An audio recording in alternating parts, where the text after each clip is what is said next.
बिस्मिल्लाहिर्रहमानिर्रहीम। अस्सलाम वालेकुम बच्चों, आज का हमारा लेक्चर है कि how to save a GW basic program. Right, first of all open the GW basic.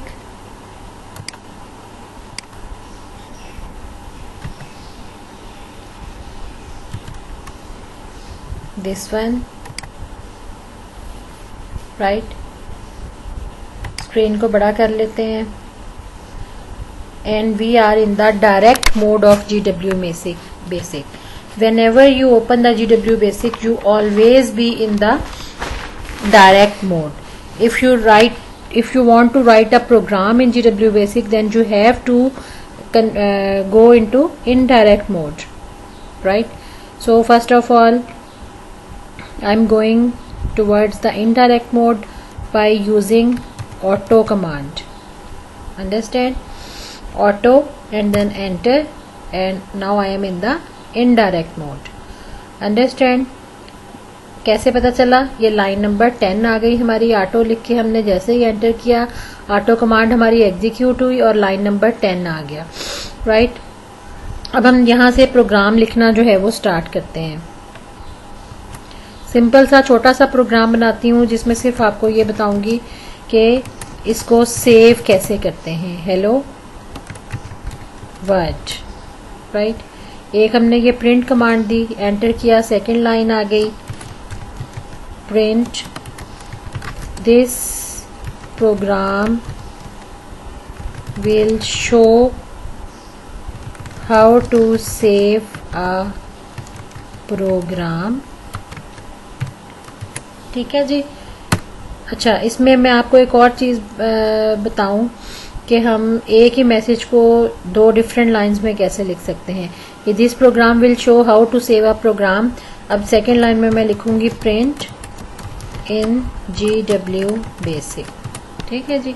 तो ये जो है ये 3 मैसेज मैंने टाइप किए हैं, इनको हम सेव कर लेंगे। अब एंटर किया तो लाइन नंबर 40 आ गया। ठीक है जी। तो जितनी भी बेसिक की कमांड्स हैं वो हमने पढ़ा था कि वो चलती हैं डायरेक्ट मोड में। अब कमांड्स कौन कौन सी हैं, जितनी भी यहाँ पे ये लिस्ट कमांड है, रन है, लोड है, सेव है, कंटिन्यू है।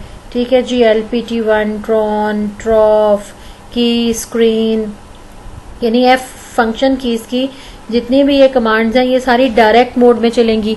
तो अभी हम जो है वो इनडायरेक्ट मोड में हैं। जाहिर है प्रोग्राम तो हमारा इनडायरेक्ट मोड में लिखा जाएगा, लेकिन इन कमांड्स को चलाने के लिए हमें वापस जो है वो डायरेक्ट मोड में जाना पड़ेगा। ठीक है। तो सिंपली हम कैसे करेंगे इसको कि हम ये लाइन नंबर को रिमूव कर देंगे। जब हम यहाँ से एंटर करके आए थे ना, यहाँ पे लाइन एंड की और एंटर किया तो लाइन नंबर 40 यहाँ पे आ गया था। तो हम सिंपली क्या करेंगे, जैसे ही हम इसको बैक स्पेस से लाइन नंबर रिमूव करेंगे तो आप फौरी तौर पे लाइन नंबर खत्म हो गया।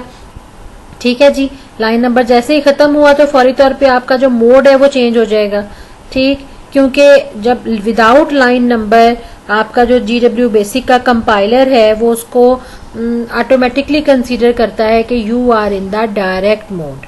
राइट, अब यहाँ देखें ये सेव की कमांड जो है वो कहाँ पे है, 4 नंबर पे है। ये मैंने आपको लास्ट लेक्चर में बताया था कि ये जो 1 2 3 4 5 6 नंबर्स लिखे हुए हैं that shows the function keys.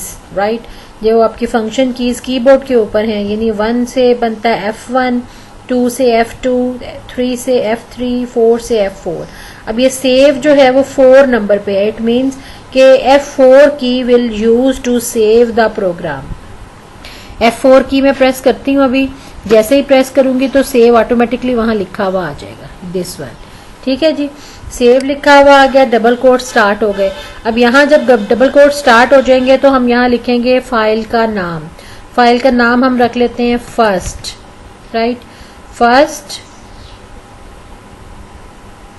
आगे डॉट और इसकी एक्सटेंशन .bas, यानी दिस, ये जो है ये आपका फाइल का नाम है, ये उसकी एक्सटेंशन है।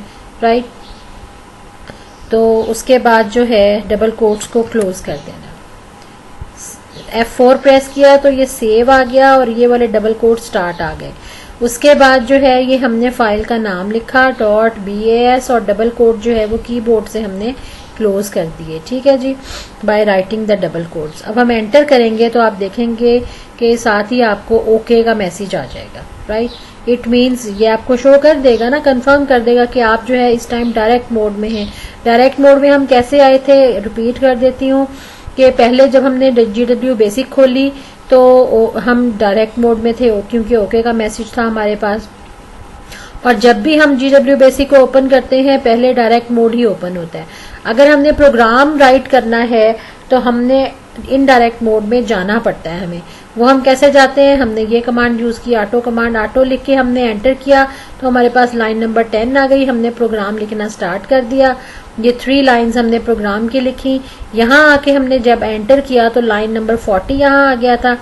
लेकिन हमने जो है अपना प्रोग्राम एंड करना है अब, तो हम उस लाइन नंबर को डिलीट कर देंगे बाय यूजिंग बैक स्पेस की फ्रॉम योर कीबोर्ड। उसको डिलीट करके हमने क्या किया, उस कंपाइलर को ये बताया कि हम अब जो है वो प्रोग्राम हमने एंड कर लिया और अब हमने उसको सेव करना है। और सेव करने के लिए आपको डायरेक्ट मोड में जाना पड़ेगा।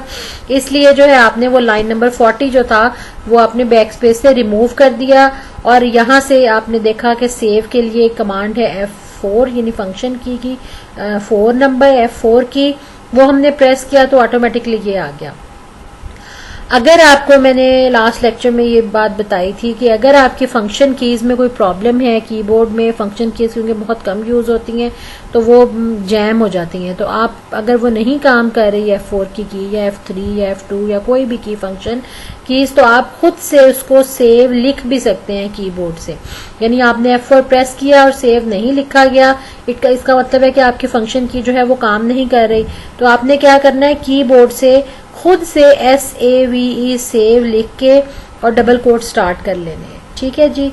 तो उसके बाद फाइल का नाम लिखना है .bas, उसकी एक्सटेंशन लिखनी है, डबल कोट क्लोज करने हैं और अब फिर एंटर कर देना है। देखें जब मैं एंटर करूंगी तो ओके आ जाएगा। ठीक है जी।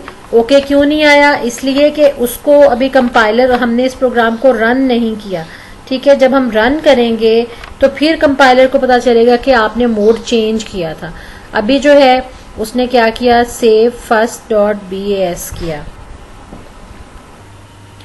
जी बच्चों, ये आपका जो प्रोग्राम है ये कहाँ जाके सेव होगा, ये माई डॉक्यूमेंट्स का फोल्डर होता है ना, आप सबको पता होगा, वो सी ड्राइव के ऊपर या डेस्कटॉप के ऊपर पड़ा हुआ होता है। या अगर हम माई कंप्यूटर खोलें तो ये लेफ्ट साइड पे ये डॉक्यूमेंट्स आ रहा होता है, डॉक्यूमेंट्स या माई डॉक्यूमेंट्स। उस फोल्डर को जब क्लिक करेंगे तो वहाँ पे आपका जो है ये फोल्डर जो है वो, ठीक है जी, ये हमने फर्स्ट .bas रखा था नाम उसका, ये फर्स्ट .bas पड़ा है। Understand, this is the way how to save a GW basic program in, right, GW basic program in GW basic। ठीक है जी, यहाँ तक आपको उम्मीद है समझ आ गई होगी। नेक्स्ट लेक्चर तक के लिए अल्लाह हाफिज़।